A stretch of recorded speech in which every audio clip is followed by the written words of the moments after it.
What's shaking, OVD fans? This is Pierce Horvath, co-founder of Dead Scared Entertainment.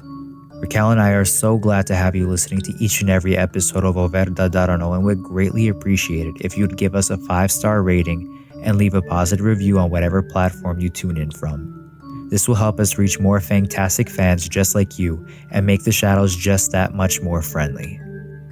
We put a lot of effort into this, and all our content, including drawing videos, true paranormal experiences, and even more, is all accessible at deadscaredentertainment.com. And if you'd like to reach us through the ether and contact us regarding content ideas, general questions, or just to say hello from the other side, slither or swoop your way over to the Contact Us page on deadscaredentertainment.com. Thank you for listening. And now, back to your favorite bone-chilling broadcast, O Verda Darano.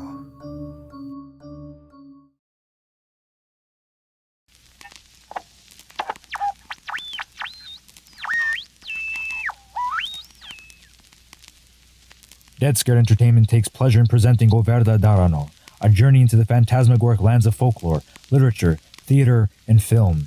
In the centuries-old tradition of the Romani people, we bring to you stories of superstition, fantasy, and adventure. There's no turning back. The Verda approaches.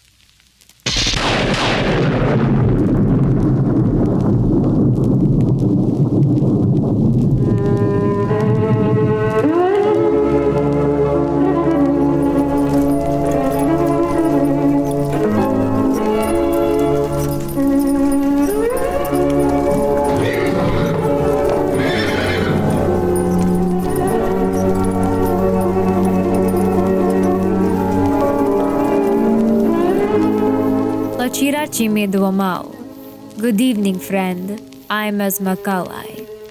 The Roma are known to travel far and wide across Los Vetos. We can immerse ourselves in nature and recharge ourselves, find comfort in cozy small villages, or even paint the town in busy cities. Our feet and spirits are constantly moving, forging our destined paths one step at a time. But does this travel stop on land, over sea, in the air? No, mi domal, for we can travel between this dimension and the far reaches of the unknown. Why, this isn't called O Verda Darano for nothing. Not too long ago, though, I was on a train ride and witnessed something that would even have the most avid trekkers stow away their luggage for good.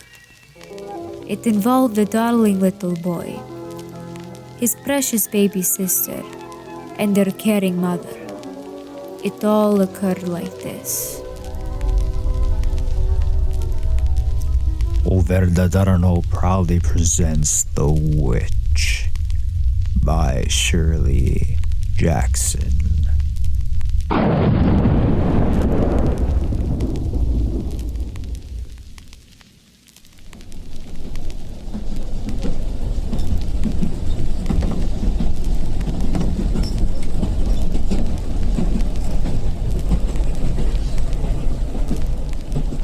The coach was so nearly empty that the little boy had a seat all to himself, and his mother sat across the aisle on the seat next to the little boy's sister, a baby with a piece of toast in one hand and a rattle in the other. She was strapped securely to the seat so she could sit up and look around, and whenever she began to slip slowly sideways, the strap caught her and held her halfway until her mother turned around and straightened her again. The little boy was looking out the window and eating a cookie, and the mother was reading quietly, answering the little boy's questions without looking up. "We're on a river," the little boy said. "This is a river and we're on it." "Fine," the mother said. "We're on a bridge over a river," the little boy said to himself. The few other people in the coach were sitting at the other end of the car, and if any of them had occasion to come down to the aisle, the little boy would look around and say, "Hi," and the stranger would usually say hi back, and sometimes ask the little boy if he were enjoying the train ride, or even tell him he was a fine big fellow. These comments annoyed the little boy, and he would turn irritably back to the window. "There's a cow," he would say, or sighing, "How far do we have to go?" "Not much longer now," his mother said, each time. Once the baby, who was very quiet and busy with her rattle and toast, which the mother would renew constantly, fell over too far sideways and banged her head. She began to cry, and for a minute there was noise and movement around the mother's seat. The little boy slid down from his own seat and ran across the aisle to pet his sister's feet and beg her not to cry. And finally the baby laughed and went back to her toast, and the little boy received a lollipop from his mother and went back to the window. "I saw a witch," he said to his mother after a minute. "There was a big old, ugly old, bad old witch outside." "Fine," his mother said. "A big old, ugly witch, and I told her to go away and she went away." The little boy went on, in a quiet narrative to himself. "She came and she said, 'I'm gonna eat you up.' And I said, 'Oh no, you're not.' And I chased her away, that bad old mean witch." He stopped talking and looked up as the outside door of the coach opened and a man came in. He was an elderly man with a pleasant face under white hair. His blue suit was only faintly touched by the disarray that comes from a long train trip. He was carrying a cigar, and when the little boy said, "Hi," the man gestured at him with the cigar and said, "Hello yourself, son." He stopped just beside the little boy's seat and leaned against the back, looking down at the little boy, who craned his neck to look upward. "What are you looking for out that window?" the man asked. "Witches," the little boy said promptly. "Bad old mean witches." "I see," the man said. "Fine many." "My father smokes cigars," the little boy said. "Huh. All men smoke cigars," the man said. "Someday you'll smoke a cigar too." "I'm a man already," the little boy said. "How old are you?"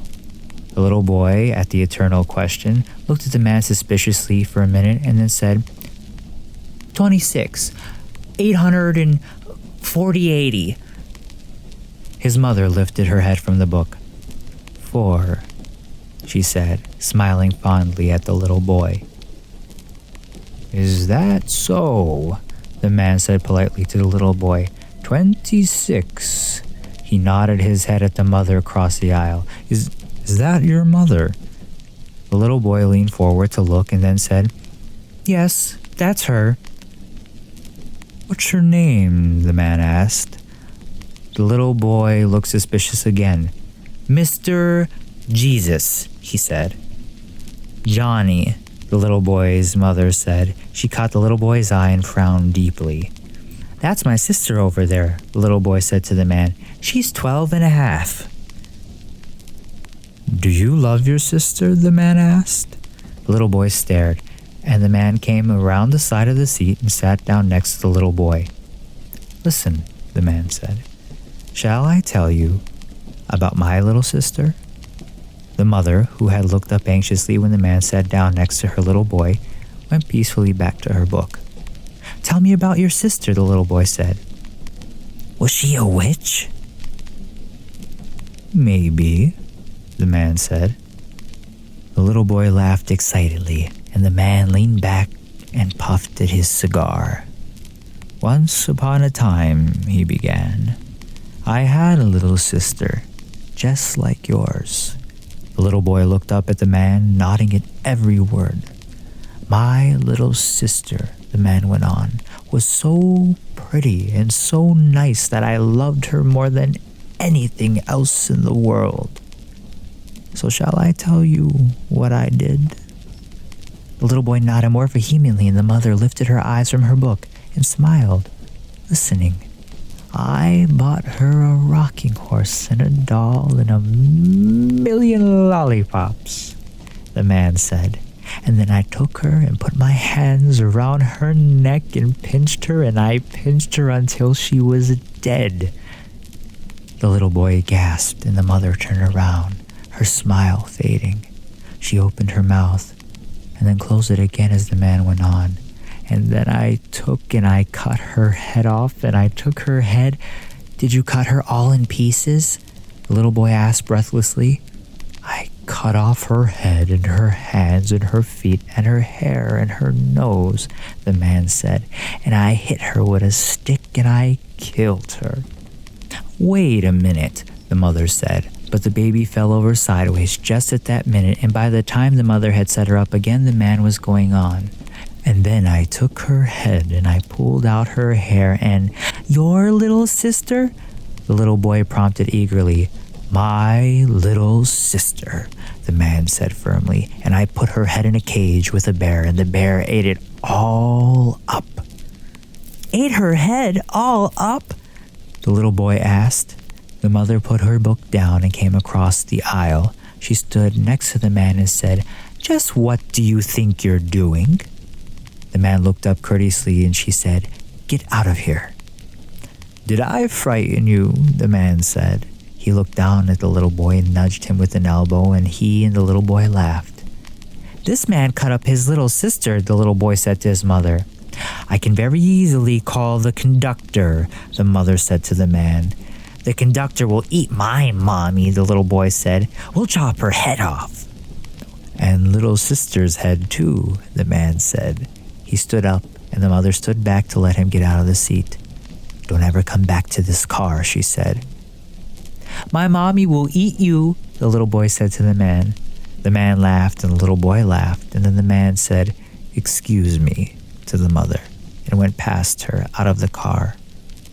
When the door had closed behind him, the little boy said, "How much longer do we have to stay on this old train?" "Not much longer," the mother said. She stood looking at the little boy, wanting to say something, and finally she said, "You sit still and be a good boy. You may have another lollipop." The little boy climbed down eagerly and followed his mother back to her seat. She took a lollipop from a bag in her pocketbook and gave it to him. "What do you say?" she asked. "Thank you," the little boy said. "Did that man really cut his little sister up in pieces?" "He was just teasing," the mother said, and added urgently, "Just teasing." "Probably," the little boy said. With his lollipop, he went back to his own seat and settled himself to look out the window again. "Probably he was a witch."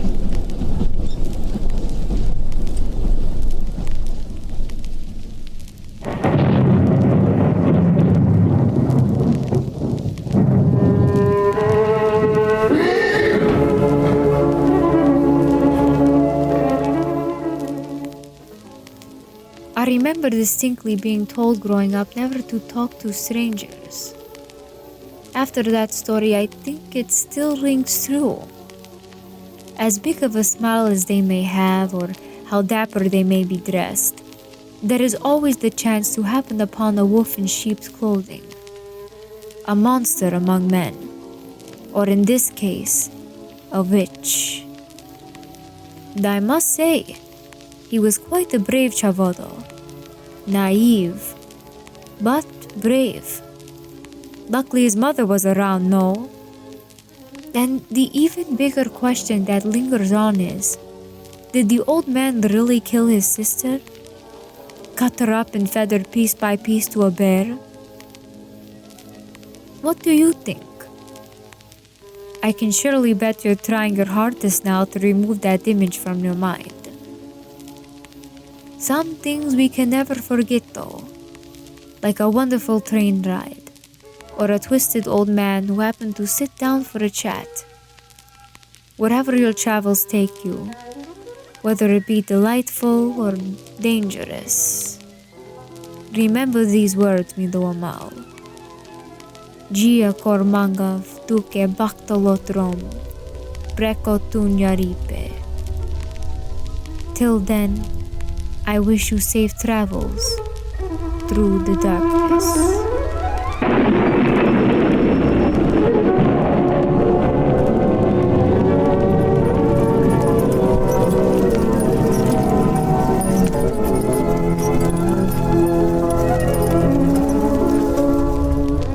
This broadcast of O Verda Darano was brought to you by the talents of Pearson Raquel Horvat, creators of Dead Scared Entertainment, with the help of Piroshka Rach. You've been listening to a production from Dead Scared Entertainment, where terror is our tradition. Good night.